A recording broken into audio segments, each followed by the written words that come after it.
Bon là je m'apprête à te révéler un secret, mais il faut surtout pas que tu en parles. La traduction mot à mot de débutant comme à l'école, c'est terminé. Maintenant, place aux mots-clés. Pourquoi je te dis ça?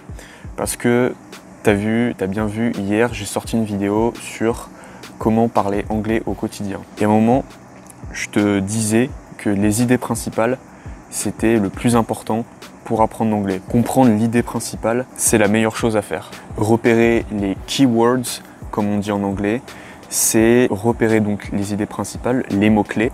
Et ensuite, tu vas pouvoir approfondir le sujet. Je parle évidemment de réutiliser ces mots-clés. Tu as repéré dans un texte, dans un livre, dans un ouvrage, n'importe, un mot-clé qui représente une idée principale. Ensuite, si ce mot-clé est pertinent, eh ben, ce que tu peux faire, c'est que tu peux le réutiliser dans tes situations futures, quand tu dois faire un discours ou quand tu dois passer un entretien. C'est pour ça que quand je te dis que il faut que tu aies un anglais débrouillard, que tu sois débrouillard, c'est pas seulement que tu te débrouilles juste avec tes petits mots, comme je te dis, que tu fasses avec ce que tu as, avec tes fondamentaux, c'est aussi repérer par soi-même, tu vois, apprendre des nouveaux mots, des mots-clés, pourra rendre vivant d'une prise de parole quelconque. Par exemple, tu peux repérer dans un texte le mot « lack of courage », manque de courage. Et ça, tu pourras peut-être le réutiliser lors d'un exposé sur un thème précis en anglais, par exemple sur la confiance en soi. Et bien sûr, comme je te l'ai dit dans chaque vidéo, le mot-clé va pas te permettre, par exemple, si tu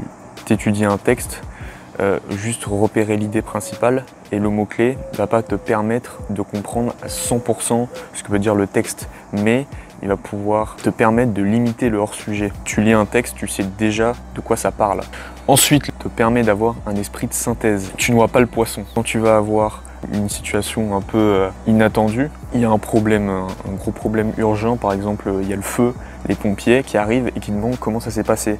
Et si tu commences à bégayer, tu parles pendant 8 ans, t'es pas vraiment explicite, tu dis pas les choses clairement, alors que si tu as un esprit de synthèse, que tu résumes bien les choses, et ça c'est un entraînement de résumer les textes, même les livres que tu peux lire en anglais, c'est pas donné à tout le monde, surtout à ceux qui veulent retranscrire tout le texte. Donc du coup, moi je t'invite à repérer les mots-clés, utilise le plus de keywords. Je t'invite à aller t'inscrire à mes emails privés hebdomadaires qui sortent tous les lundis à 9 h. Ce sont des mails faits la veille ou même 2 heures avant, ça veut dire le matin très tôt. Et pas des mails que j'ai envoyés il y a 2 ans ou qui sont automatiques, c'est vraiment des mails fabriqués de A à Z. N'hésite pas à aller voir aussi mes anciennes vidéos qui sont très formatrices, dont celle où j'ai parlé anglais, comme ça ça te laisse une trame, comment je définis l'anglais débrouillard. Et sur ce, moi je te dis à bientôt, à demain, parce que tu as vu que là j'ai fait une vidéo aujourd'hui, donc je pense que je vais continuer ce défi de faire une vidéo tous les jours. Donc à demain pour une prochaine vidéo. Trust yourself!